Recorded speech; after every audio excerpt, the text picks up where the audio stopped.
जय हिंद दोस्तों। पार्ट 1 में हमने समझ लिया था श्वसन मार्ग को अच्छी तरह से, जिससे कि नासा से नासा का पार्ट ग्रसनी स्वतंत्र श्वास नली और उपनलिकाएं वायु कोष्ठक रक्त में।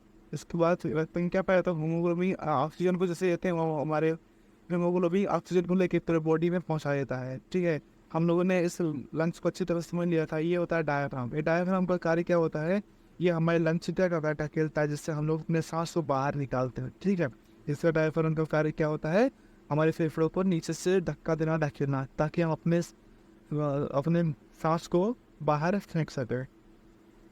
नेक्स्ट पॉइंट है श्वासोच्छ्वास एवं श्वसन में अंतर। आइए समझते हैं श्वासोच्छ्वास और श्वसन में क्या अंतर है। तो इसका फर्स्ट पॉइंट है, श्वासोच्छ्वास में फर्स्ट पॉइंट है, यह एक भौतिक क्रिया है। यह एक भौतिक क्रिया है जिसमें ऑक्सीजन ग्रहण किया जाता है और कार्बन डाइऑक्साइड मुक्त किया जाता है। आइए समझते हैं श्वसन।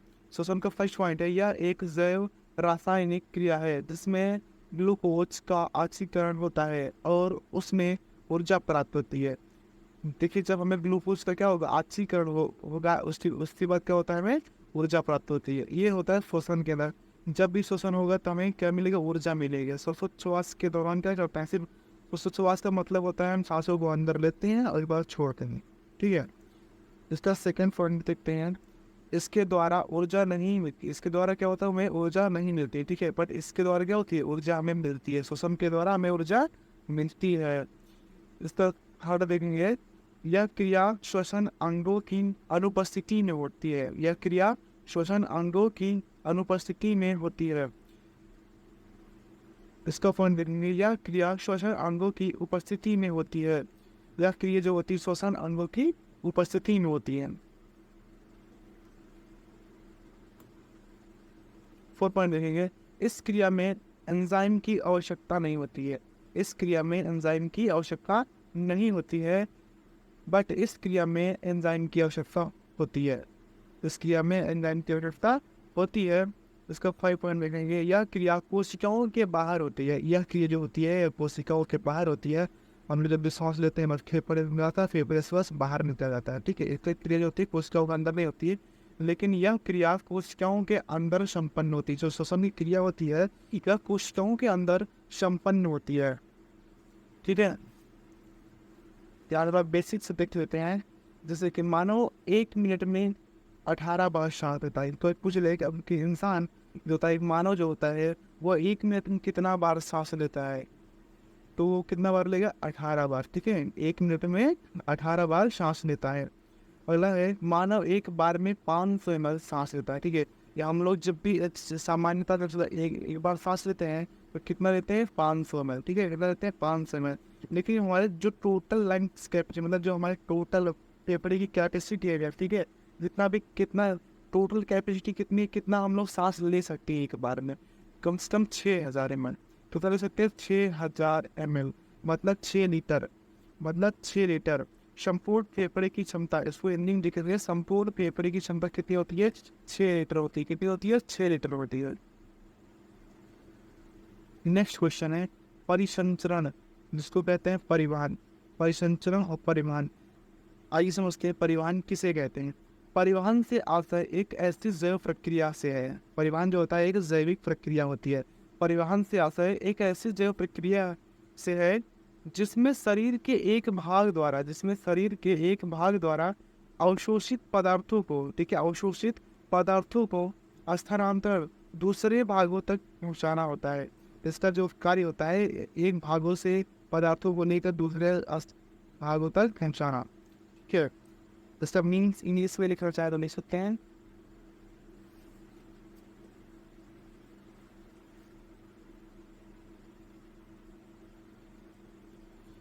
अगला पॉइंट है मानव में परिसंचरण। आइए समझते हैं मानव में परिसंचरण।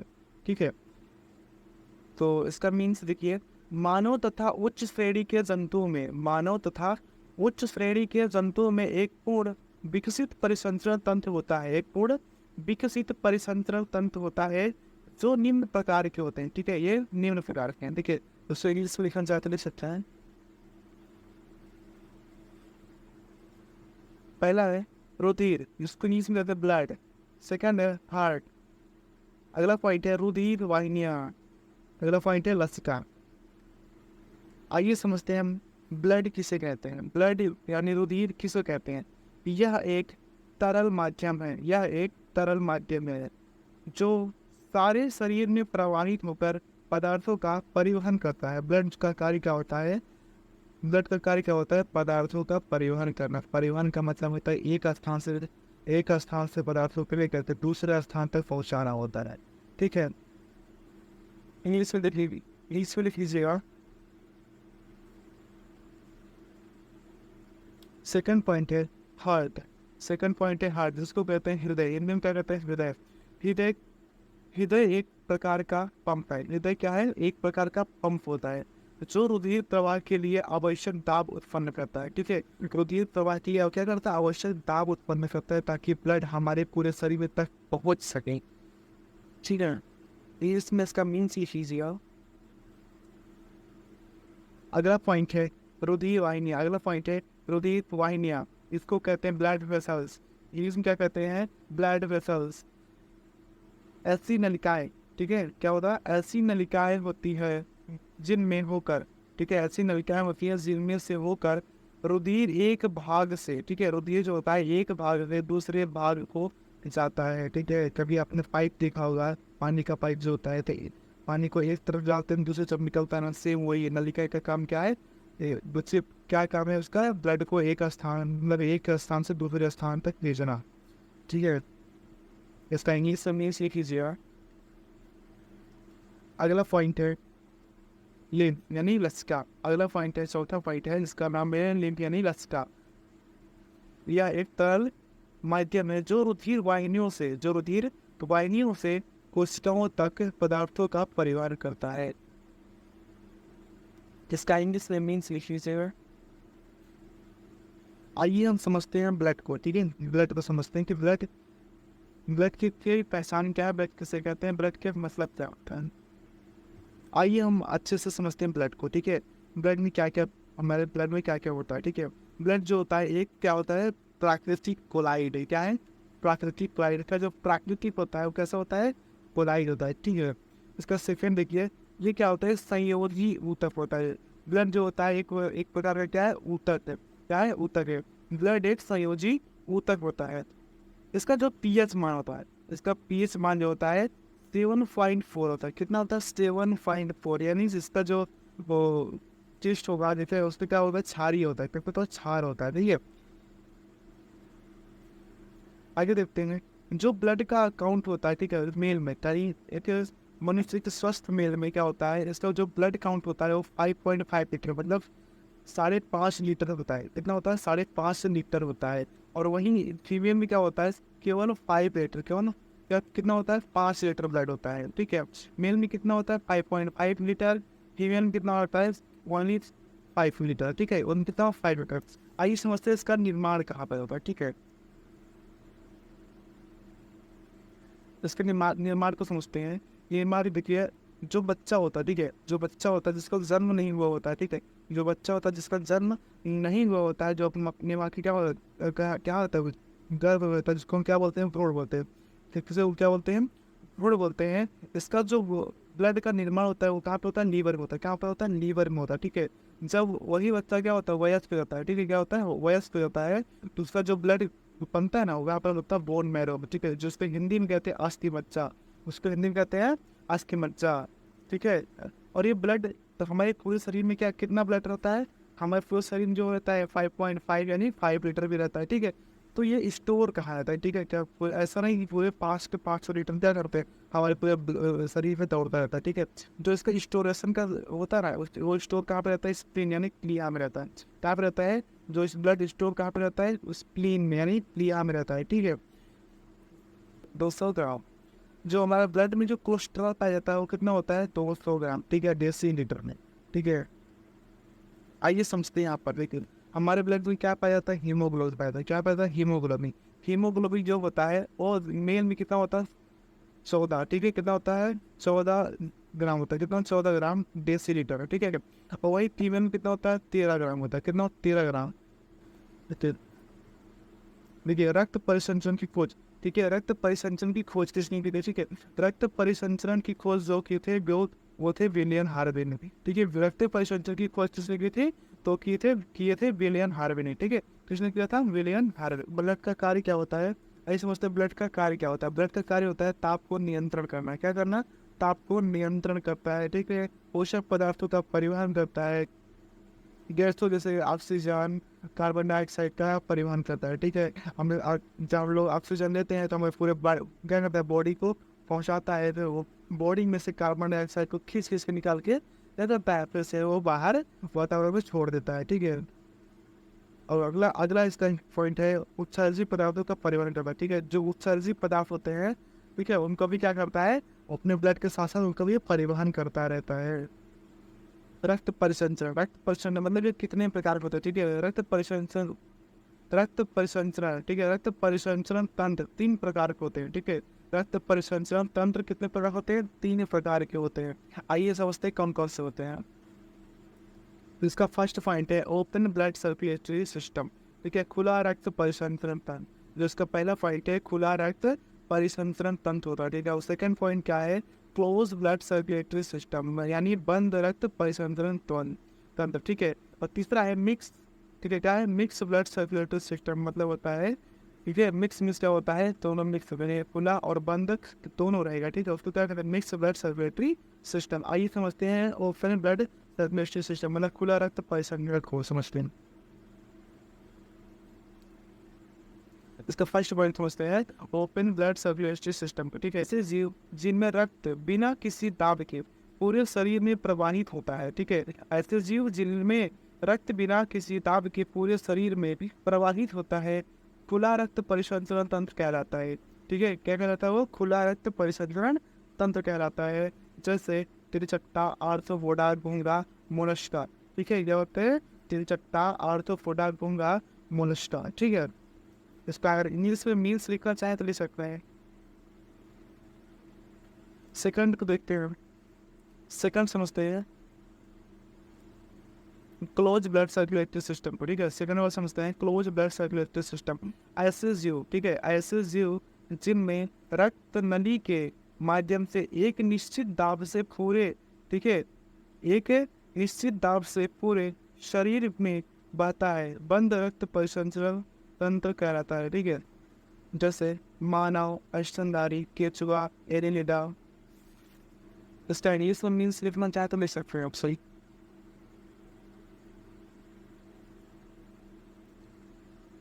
अगला पॉइंट समझते हैं इसका मिक्स्ड ब्लड सर्कुलेटरी सिस्टम। ऐसा जीव जिनमें रक्त दाब तथा बिना दाब के दोनों तरह से बहता है। तो मतलब उसमें क्या होते हैं? रक्त दाब से ही बहेगा और बिना दाब से ही बहता है, उसे मिश्रित रक्त परिसंचरण तंत्र कहते हैं। उसे मिश्रित रक्त परिसंचरण तंत्र कहते हैं। इंग्लिश में मिश्र लिखा जा लिख सकते हैं। आइए हम समझते हैं धमनी और शिरा में अंतर। धमनी को मैंने शॉर्टकट में डी लिख दिया है और शिरा को मैंने लिख दिया है एस। ठीक है, इसमें कंफ्यूज मत होइएगा। तो आइए समझते हैं धमनी किसे कहते हैं। ठीक है, और शिरा में, धमनी और शिरा में अंतर देखने पड़ेगा। ठीक है, उसका फर्स्ट है रुधिर को हृदय से दूर विभिन्न अंगों तक ऊतकों को ले जाती है। ठीक है, रुधिर जो होता है, धमनी का कार्य क्या होता है? रुधिर को हृदय से, ठीक है, रुधिर को हृदय से दूर विभिन्न अंगों तक ऊतकों को ले जाती है। ठीक है, और वहीं पे शिरा का क्या कार्य होता है? शिरा का कार्य होता है विभिन्न ऊतकों व अंगों से, ठीक है, विभिन्न ऊतकों व अंगों से रक्त हृदय में लाती है। ठीक है, ये क्या करती है? ले जाती है। और ये क्या करती है? लाती है। ठीक है, ये क्या करती है? आप तो देखिए ले जाती है और ये क्या करती है? लाती है। ठीक है, सेकंड देखेंगे, सेकंड धमनी को देखेंगे। इसकी दीवार, इसकी जो दीवार होती है क्या उसी होती है? मोटी, पीसी है, अधिक लचीली और न पिचकने वाली होती है। ठीक है, उसकी जो दीवार होती है वो क्या होती है? मोटी होती है, पेशी होती है, अधिक लचीली होती है। क्या होती है? लचीली होती है और ना पिचकने वाली होती है। मतलब ये क्या होती है? पिचकने मतलब ये दबाने से दबेंगे नहीं, पिचकेगी। ठीक है, और वही शिरा जो होता है इसकी दीवार जो होती है कैसे होती है? पतली होती है। कैसे होती है? पतली होती है, कम पेशी है। ठीक है, क्या होता है इसमें? बहुत ही कम पेशी होती है, ना के बराबर लचीली और पिचकने वाली। एक मतलब ये क्या होती है? इसमें लचक जो होता है वो कम होता है और ये क्या होती है? पिचकने वाली होती है, मतलब ये पिचक सकती है। अगला थर्ड पॉइंट है इसमें सपाट यानी वाल्व नहीं होते हैं, ठीक है। इसमें कपाट और वाल्व नहीं होते हैं, ये हो गया मंत्र, ठीक है। ये धमनी में देखिए तीसरा, इसमें कपाट और वाल्व नहीं होते हैं, ठीक है। इसमें वाल्व नहीं होते, वैसे कि देखिए ये हो गया तुम्हारा, क्या हो गया, ओनली हो गए, ठीक है। इसमें क्या होते हैं, ऐसे वाल्व लगे रहते हैं सिरामिक, लेकिन इसमें क्या होते हैं, इसमें ये नहीं हो पाए, ठीक है। इसमें वाल्व नहीं पाया जाता, इसमें कपाट नहीं पाया जाते जो ब्लड को रोकते हैं, ठीक है। बट ये सिरा है, सिरा देखिए इसमें कपाट होते हैं, मतलब इसमें जो इस तरह के कपाट बने होते हैं वो किसमें बने होते हैं, सिरा में बने होते हैं, ठीक है। चौथा देखिएगा धमनी का, इसमें रक्त अधिक दबाव, ठीक है। रक्त जो होता है तो धमनी में जो होता है रक्त दबाव वह झटके के साथ तेज गति से बहता है, ठीक है। वो झटके के साथ तेज गति से बहता है, ठीक है। और वही सिरा में इसमें रक्त कम दबाव के साथ, ठीक है। इसमें जो होता है रक्त कम दबाव के साथ वह धीमी गति से बह जाता है, प्रवाहित होता है, बहता है। पांचों पॉइंट देखेंगे, पल्मोनरी धमनी, ठीक है। पल्मोनरी धमनी को छोड़कर बाकी सभी धमनियों में शुद्ध रक्त बहता है, ठीक है। पल्मोनरी धमनी, ठीक है, धमनी और सिरा को अभी तक जिसको लिख लीजिए, इसके बाद आपको हम स्ट्रक्चर यानी डायग्राम के साथ उनको आपको समझाएंगे, ठीक है। तो इसका फर्स्ट वाला देखिएगा, पल्मोनरी धमनी को छोड़कर बाकी सभी धमनियों में शुद्ध रक्त बहता है, ठीक है।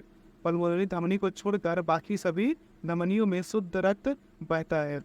वहीं पर सिरा में देखिए, पल्मोनरी सिरा को छोड़कर, ठीक है, पल्मोनरी सिरा को छोड़कर बाकी सभी सिराओं में अशुद्ध रक्त बहता है, ठीक है। जो पल्मोनरी सिरा होती है इसमें क्या होता है, शुद्ध रक्त बहता है। बाकी सभी सिराओं में क्या बहता है, अशुद्ध रक्त बहता है। क्या होता है, अशुद्ध रक्त बहता है, ठीक है। इसको आप इंग्लिश में लिख सकते हैं, फर्स्ट पॉइंट है, ठीक है। और इसका सेकंड है, ये आपका धमनी हो गया और ये आपका सिरा हो गया। and he gets his. It's everything.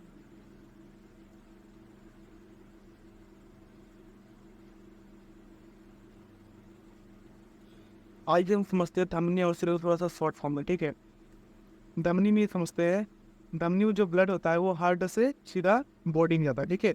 धमनी का कार्य क्या होता है, हार्ट से, देखिए हार्ट से जो ब्लड होगा धमनी के रास्ते में कहाँ जाएगा, पूरे बॉडी में, ठीक है, कहाँ जाएगा, पूरे बॉडी में। और वही सिरा में क्या होता है, सिरा में क्या होता है, उसको उल्टा होता है, मतलब बॉडी से ब्लड कहाँ पर आएगा, हार्ट में, ठीक है। धमनी में क्या होता है, हार्ट से ब्लड कहाँ पर जाएगा, पूरे बॉडी में जाएगा। और सिरा क्या करता है, सिरा पूरे बॉडी से जो ब्लड रहेगा वो ला के किसको दे देगा, हार्ट को, ठीक है।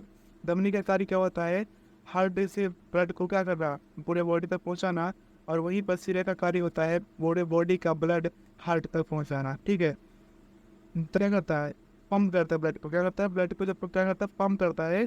तो धमनी के रास्ते से धीरे 120 की स्पीड से ब्लड क्या करता है, 120 की स्पीड से कहा जाता है पूरे बॉडी में, ठीक है, कहा जाता है पूरे बॉडी में 120 की स्पीड से हार्ट क्या करता है, पंप करता है, ठीक है। वहीं पे जब ब्लड रिटर्न होता है हार्ट में जाने के लिए, ठीक है, वहीं जब बॉडी से जब हार्ट तो पूरे बॉडी में जब ब्लड जो होता है हार्ट में जाता है ना, जब हार्ट में जाता है तो उसका स्पीड कितना जाता है, 80, कितना जाता है, 80 की स्पीड हो जाता है, ठीक है। और धमनी जो होता है ये पाया कहा जाता है, धमनी जो होता है ये पाया कहा जाता है। तो ये पाया जाता है वो क्या होता है, गहराई पर, ठीक है। इसमें कोई वाल्व नहीं पाया जाता, ये कहता है हमारे त्वचा की, मतलब हमारे हड्डियों के बीच, हमारे हड्डियों के पास, मतलब ये बहुत ही गहराई पर पाया जाता है। लेकिन जो सिरा होता है वो कहाँ पाया जाता है, त्वचा के ऊपर, ठीक है। आपने कभी ऐसे करके देखिए, आप यहाँ पर देखिए ऐसे ब्लड दिखाई दे रहा है ना, उसे क्या कहते हैं, उसे क्या कहते हैं, सिरा कहते हैं, ठीक है। जो हमें ऐसे नीला नीला कलर दिखाई देता है ना, उसे क्या कहते हैं, सिरा कहते हैं, ठीक है।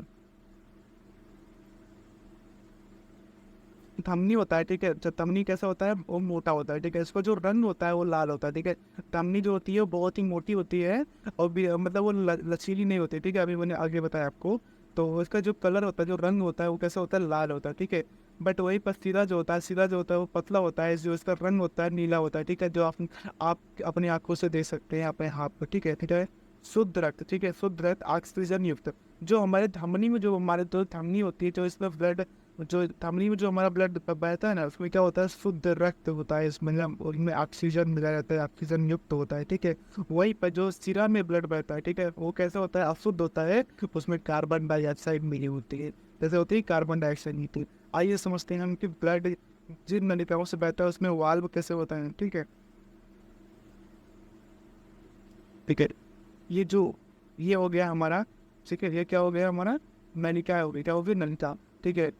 ठीक है, ये क्या हो गया, नलिकाओं के बीच में जो ये ऐसा गैप होता है, ठीक है, जो क्या होता है, ऐसा गैप जो खाली जगह होती है ना, उसे क्या कहते हैं, ईश्वर ड्यूमन कहते हैं, क्या कहते हैं उसे, ड्यूमन होते हैं, ठीक है। नलिकाओं के अंदर खाली स्थान को क्या कहते हैं, ड्यूमन कहते हैं, क्या कहते हैं, ड्यूमन कहते हैं, ठीक है। ये हो गया हमारे कपाट, जिसको बोलते हैं वाल्व। ये क्या करता है, ब्लड को जब ऐसे पंप करेगा, जब जब इधर जाएगा ना, ये जो वाल्व होता है खुल जाएगा, और फिर से रिटर्न ब्लड को रिटर्न नहीं होने देगा, ठीक है। वाल्व का कार्य क्या होता है, फिर एक बार जिससे ब्लड चला गया तो फिर से वो ब्लड रिटर्न नहीं होगा वापस हार्ट तक में। एक बार हार्ट जब पंप कर दी तो दोबारा उसी रास्ते से ब्लड क्या करेगा, रिटर्न नहीं होगा। कपाट का काम कार्य होता है, जब भी इधर जाएगा खुल जाएगा, जब रिटर्न होने लगेगा ये क्या करेगा, इसको बंद कर देगा, ठीक है। कपाट क्या हो जाएगा, बंद हो जाएगा, तो हमारा जो ब्लड रहेगा वो रिटर्न फिर से हार्ट में नहीं जाएगा। आइए समझते हैं हम अपने ब्लड सर्कुलेशन को, ठीक है, कि हमारा ब्लड किस तरह से पूरे बॉडी में जाता है और रिटर्न हार्ट में कैसे जाते हैं, ठीक है। देखिए, जब भी हमारा हार्ट जो होता है, जो हमारा हार्ट जो होता है, हार्ट का कार्य क्या होता है, सिर्फ ब्लड को पंप करना। यह एक प्रकार का क्या होता है, पंप होता है, क्या होता है, पंप होता है। देखिए, जब हार्ट हमारे ब्लड को एक बार क्या करता है, पंप करता है, तो वो महाधमनी से, ठीक है, वो क्या होता है, महाधमनी से होते हुए कहाँ जाता है, धमनी में, धमनी से छोटी धमनी, ठीक है, धमनी से छोटी धमनी से कहा जाता है पूरे केशिका। ये केशिका जो होती है बहुत ही छोटी, जो पतली पतली नलिका होती है, जो हमारे आंखों यानी पलकों पे दिखाई देती है, ठीक है, क्या दिखाई देती है, पलकों पे दिखाई देती है। फिर वहाँ से देखिए केशिका से होती है, फिर कहाँ जाती है, छोटी शिरा में, छोटी शिरा से बस सिरम जाती है, शिरा से फिर महाशिरा से होते हुए फिर शिरा चल जाती है हार्ट में, ठीक है। इसको फिर समझते हैं। हार्ट जो हमारा क्या करता है, पंप का कार्य करता है। जब हमारा ब्लड हार्ट पंप करता है तो ब्लड हार्ट से निकल के कहाँ जाता है, महाधमनी में, महाधमनी से ब्लड होते हुए धमनी में, धमनी से जाता है छोटी धमनी, छोटी धमनी से कहा जाता है केशिकाओं में, कहा जाता है केशिकाओं में जाता है, केशिकाओं से ब्लड रिटर्न होकर कहा जाता है छोटी शिरा में, छोटी शिरा से होते हुए शिरा में, शिरा से होते हुए कहा जाता है महाशिरा में, महाशिरा से फिर से हार्ट में चला जाता है प्यूरिफिकेशन में, मतलब शुद्धिकरण के लिए फिर से हार्ट में चला जाता है। फिर हार्ट क्या करता है, पंप करता है, जो पंप करके कहाँ चला जाएगा, वो फेफड़े में चला जाएगा। हार्ट में जो होता है वो शुद्धिकरण नहीं होता है, जो अशुद्ध ब्लड होता है होगा वो हार्ट में जाएगा। हार्ट क्या करेगा, उस ब्लड को पंप करेगा फेफड़े में जाने के लिए, कहाँ जाने के लिए, फेफड़े में जाने के लिए। ब्लड का प्यूरिफिकेशन में, यानी ब्लड का शुद्धिकरण जो होता है, रक्त का शुद्धिकरण कहाँ पे होगा, हमारे फेफड़े में होता है। कहाँ पर होता है, हमारे फेफड़े में। हमारे फेफड़े में क्यों होता है, क्योंकि हम लोग जब भी सांस लेते हैं तो क्या लेते हैं, ऑक्सीजन लेते हैं। तो हमारे ब्लड को शुद्धिकरण के लिए क्या आवश्यकता होती है, ऑक्सीजन की आवश्यकता होती है। क्या होती है, ऑक्सीजन की आवश्यकता होती है। जब हमारे ब्लड में ऑक्सीजन मिक्स कर दिया जाएगा तो हमारा ब्लड जो हो जाएगा वो शुद्ध हो जाएगा, ठीक है। वो फिर से हार्ट के परे से किस में आ जाएगा, हार्ट में। हार्ट उस ब्लड को फिर से पंप करेगा हमारे बॉडी में जाने के लिए, फिर से वो बॉडी से अशुद्ध रक्त बन के हार्ट में जाएगा, हार्ट उसे फिर से पंप करेगा हमारे फेफड़े में, और उस ब्लड का फिर से प्यूरिफिकेशन होगा, ठीक है। इसी क्रिया को क्या कहते हैं, दोहरा रक्त परिसंचरण भी कहते हैं, ठीक है। अगला पॉइंट समझते हैं केशिका को, ठीक है। केशिका क्या होती है, अभी आपने यहाँ पे देखा कि केशिका, ठीक है। आइए समझते हैं केशिका किसे कहते हैं, ठीक है। केशिका किसे कहते हैं, यह एक पतली नस होती है, ठीक है। नस तो आप तो जानते ही होंगे, यह एक पतली नस होती है। इसमें शुद्ध तथा अशुद्ध रक्त दोनों मिलते हैं। इसमें जो होते हैं शुद्ध और अशुद्ध रक्त दोनों मिलते हैं। केशिका आंखों में, ठीक है, केशिका आंखों में स्पष्ट दिखाई पड़ती है। इसको आप इंग्लिश में इसका मीनिंग लिखना चाहे तो लिख सकते हैं। आज के लिए बस इतना है, मिलते हैं नेक्स्ट वीडियो में, तब तक के लिए जय हिंद।